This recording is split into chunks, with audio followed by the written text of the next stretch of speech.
한 주도 평안하셨나요? 언제나 하나님의 은혜가 여러분들 삶 가운데 늘 가득하기를 소망합니다. 오늘도 이렇게 5분 말씀 묵상 영상을 올립니다. 이 짧은 영상을 통해서 복음을 나누고 은혜를 나누고 말씀이 저희의 삶에 깊이 스며들기를 소망합니다. 오늘 함께 나눌 말씀은 학개서 2장 9절 말씀입니다. 함께 본문 말씀을 읽겠습니다. 이 성전의 나중 영광이 이전 영광보다 크리라. 만군의 여호와의 말이니라.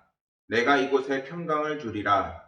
만군의 여호와의 말이니라. 아멘. 국민일보에 아버지의 행복이라는 글이 기고되었습니다. 한 아들이 토요일 아침이면 술을 마시러 나갔다가 저녁에 돌아와서는 아버지에게 술주정을 했습니다. 그만두세요. 월급도 못 받잖아요. 창피해요. 아버지는 20명 정도밖에 모이지 않는 작은 교회의 이민교회 목사님이셨다고 합니다. 그 자리에서 원로 목사님과 아버지에게 무례한 행동을 일삼는 원로 목사님 사모님도 있었고, 또 43세에 목회를 시작하신 아버지는 47세에 추수감사주일에 설교를 하시다가 결국에 쓰러져서 돌아가시게 되었습니다. 아버지가 돌아가시고 난 후에 어머니가 아버지의 일기장을 이 아들에게 주었는데, 아버지가 목회하셨던 그 시기 일기장을 읽어보았는데 뜻밖에도 감사의 말이 가득 있었다고 합니다. 매 주일 원로 목사님과 사모님에 대한 감사도 있었고, 그리고 솔라 피데 솔라 그라티아, 오직 믿음 오직 은혜라고 적혀져 있었다는 것입니다. 아들은 불행하게 보고 있었는데 정작 아버지는 가장 행복한 목회를 하셨다라는 글이 기고가 되었습니다. 아들이 이제는 그 사실을 깨닫고 이제는 술을 끊고 자신 역시 하나님 품으로 돌아와 목회를 한다고 글은 적혀져 있었습니다. 이 글을 읽으면서 우리의 진정한 기쁨과 은혜를 어디서 찾을 수 있느냐? 바로 하나님 안에서 주님이 우리 가운데 오실 때에 우리 가운데에 세상이 줄 수 없는 기쁨과 은혜가 가득 넘치게 된다는 것을 다시 한번 묵상을 해보게 되었습니다. 오늘 말씀에서 이 성전의 나중 영광이란 제2의 성전의 영광을 의미하는 것이고, 또 이전 영광이란 제1성전인 솔로몬 성전을 의미합니다. 그래서 이 성전의 나중 영광이 이전의 영광보다 크리라 말씀하시는 것은 이 학개 시대에 포로기한한 이스라엘 백성들이 지은 제2의 성전이 이전에 지어졌던 화려하고 웅장했던 솔로몬 성전보다 하나님께서 더 기뻐하시고 크신 영광이 임할 것이라는 의미를 담고 있는 것입니다. 그렇다면 하나님은 어떻게 제2의 성전 영광을 더 크게 만드실까요? 제1성전은 굉장히 화려하고 웅장했습니다. 제1성전에 지어질 때부터 다윗이 미리 준비해서 재료를 만들어 두었고, 솔로몬은 더욱더 힘을 내서 그 성전을 2대에 걸쳐서 아름답게 만들었습니다. 또 그 성전은 그때 당시에 이스라엘이 강성했던 만큼 최고의 건축자들을 불러서 그들을 사용해 지었고, 그리고 하나님께 올려드렸을 때 하나님의 거룩한 불도 그곳에 있었고 언약궤도 그곳에 있었으며 하나님의 빛이 그곳에 임재하기까지 했습니다. 그런데 반면에 제2의 성전은 최고의 재료로 사용한 것도 아니었고, 그리고 최고의 기술자가 지은 것도 아니었습니다. 금과 은으로 장식도 하지 못할 만큼 그때의 상황은 굉장히 힘들고 어려웠지요.